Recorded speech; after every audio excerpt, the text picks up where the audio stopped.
Northwest, think Alaska, Northern California, as well as Washington State. In 1897, these guys were renamed the Roosevelt elk by a mammalogist named C. Hart Merriam after his very good friend Theodore Roosevelt.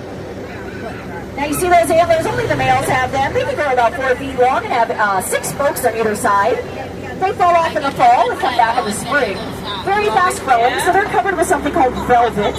Feels just like the material. It supplies a lot of blood vessels to those fast growing antlers. These guys were almost hunted to extinction in the early 1900s, so when Theodore Roosevelt was president, they were a driving force behind his establishment of Olympic State Park. That's home to the largest free-roaming herd of Roosevelt elk today. Looks like they're hanging out with our bison, which is the largest of the North American land mammals, also the symbol of the United States. These guys numbered in the tens of millions in the early 1800s. However, the westward expansion brought about bovine disease and the railroad.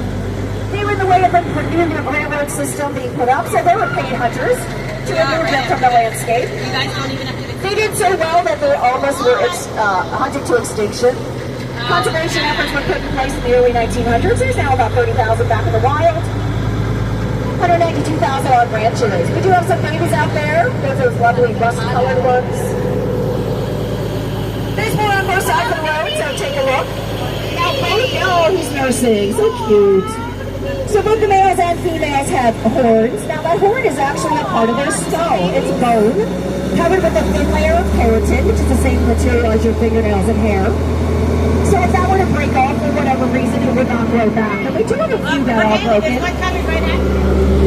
We got another one right up here, coming up on the road. Now a lot of people interchange the word bison and buffalo, which is fine. It's acceptable.